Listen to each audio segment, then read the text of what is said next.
I'm an actress from London, but I'm currently based in Berlin, and I act in a few plays, do a few short films, and I'm just starting at the start of my career. How did you become a part of Paranormal Demons? Quite luckily, it was through a friend that I met David, and we met one afternoon for a cup of coffee, and we spoke about the film, and he said, if you'd like to be on board, then we'll give it a go. And then so I said yes, and then we just started working with each other. And how did you prepare for the role? Do you have to watch a lot of horror films? I don't know, Blair Witch again? I'm usually really scared of horror films, and so I thought, okay, well, I need to watch a few, otherwise, just for research. So I did watch a few horror films. I watched a horror film called Cabin in the Woods, which is about also a few youngsters going into the woods, similar to the film. So I did that for a bit of research, but I'm usually so scared, so it was quite difficult, but it was good fun. What kind of director is he? Can you improvise a lot, or is he strict? No, he's not strict at all. We could really improvise, and because the four of us actors are all native English speakers, he was very much like, he just gave us the script and wanted us to improvise around it, to make it as natural as possible. So he was very open to new suggestions, and it was all very free-flowing, which was great.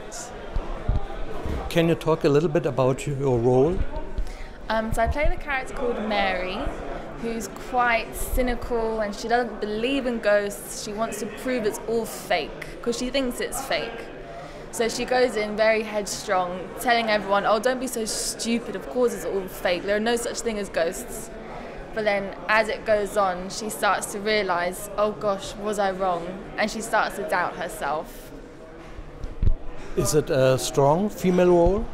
Yeah, fairly strong, because she's the one who leads the group, she comes up with the ideas, she takes everyone there and says, this is my project, you're all working for me.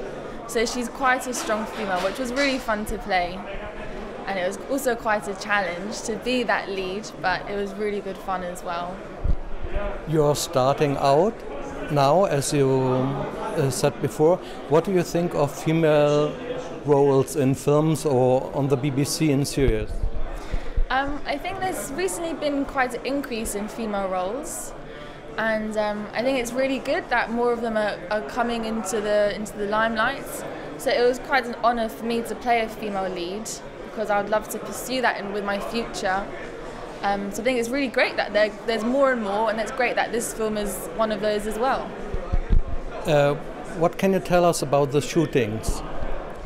The shootings, I don't want to give too much away, but the shootings, there's lots of gore, lots of blood, lots of screaming, lots of running, but also a nice element of laughter as well. And between the four people, there's a good friendship that you'll see in the film. But there's lots of blood, so if you don't like blood, you have to watch out. Okay, so not my kind of movie. Sorry, he's the one for gore.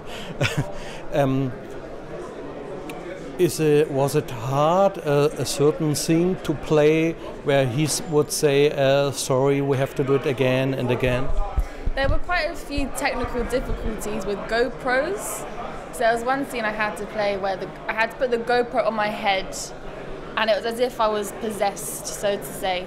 But it was so dark, and you had to put it on whilst shooting.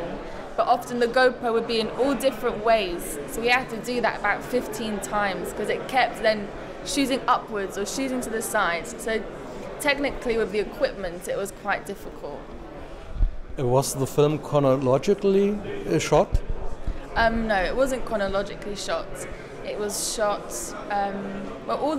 we did a 4-day intensive on the sets in the sanitarium, and so we did that in the middle, but then the beginning and the end we also did at different times, because some of the beginning of the films we shot in the city, so that was all shot over a few different weeks, but the main chunk of the film was all shot in 4 days.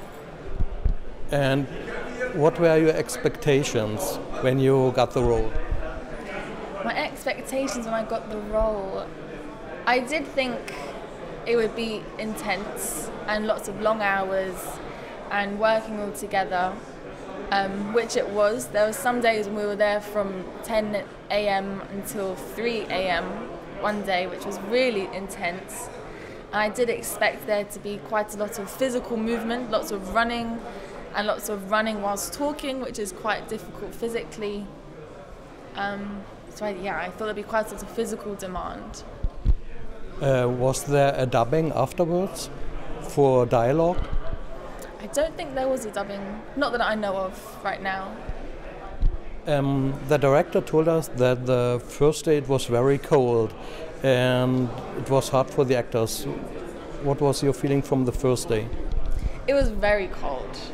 It was really very cold. The first day I wore thick winter boots with thick socks and tights, and my feet were still ice cold. So then the next day I had to wear about 3 pairs of socks, 2 pairs of tights, and my boots. And you really had to wrap up warm because it was always really difficult. What will you be doing next? Next, I'm about to be starting a play, which is in English, again, for students learning English. So I've got that coming up, which I'm really excited about, and hopefully I'll be doing a few more films. Will you be going back, or because of the Brexit, I don't know what happens, or will you be staying here in Berlin? I think I'll be staying here in Berlin because luckily I've got German nationality from my mother, so Brexit doesn't affect me too much, thankfully, because it's so awful. Like so many artists in Berlin, they might have to reconsider where they're going to be, which is really awful and will be a big effect on different actors as well. So I'm quite lucky that I will get to stay in Berlin, which is what I want to do.